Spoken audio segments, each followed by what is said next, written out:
L'avantage à passer en 1.7, je viens d'en parler aussi, c'est la fin du support d'1.6 en juin 2019.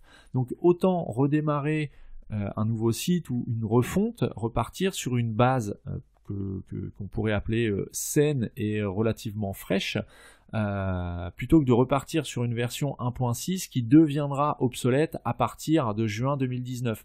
Encore une fois, obsolète, ça ne veut pas dire que le site ne fonctionnera plus du jour au lendemain, c'est simplement que la version 1.6 ne sera plus maintenue, et si demain vous avez par exemple besoin de mettre en place un module que vous allez trouver sur la plateforme Add-on PrestaShop, un module qui est compatible uniquement en 1.7, eh bien il y a de fortes chances que vous ne trouviez aucun module équivalent compatible 1.6, tout simplement parce que comme la version ne va plus être maintenue par la société PrestaShop, eh bien les développeurs vont de plus en plus se concentrer vers le développement de modules 1.7 et donc de moins en moins vers des modules 1.6.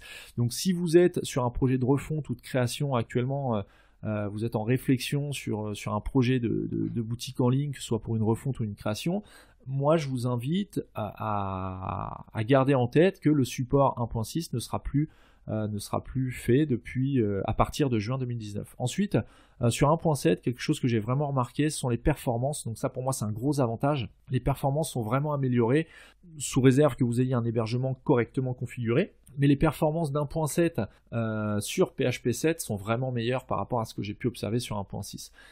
Et enfin, in fine, le but de cette version 1.7, c'est d'avoir une meilleure architecture du cœur de PrestaShop sur base de Symfony, et donc de pouvoir mettre en place vraiment comment on pourrait appeler ça, des sites qui soient vraiment solides dans leur structure. Donc là, au niveau du code source, on sera vraiment sur un framework qui est très populaire, hein, Symfony. Si vous n'en avez jamais entendu parler, vous pouvez taper sur Google, hein, ça s'écrit SYMFONY.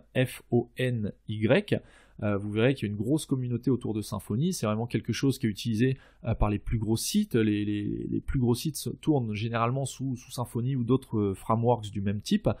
Et donc l'objectif de PrestaShop, c'est vraiment à terme, donc peut-être d'ici peut-être encore un an ou un an et demi, on sera totalement, la solution PrestaShop aura totalement migré sous Symfony. On aura vraiment une structure et une harmonie des bonnes pratiques qui viendront rejoindre en fait les bonnes pratiques de Symfony qui sont déjà aujourd'hui établies. On n'aura pas besoin, si vous voulez, de se conformer aux bonnes pratiques spécifiques PrestaShop puisqu'on sera sous Symfony, donc probablement qu'on aura une uniformité entre un développeur Symfony et un développeur aujourd'hui spécialisé PrestaShop. Les deux pourront travailler et comprendre exactement comment ils travaillent puisqu'ils travailleront sur la base du même framework, ce qui sera totalement intégré et qui est donc Symfony.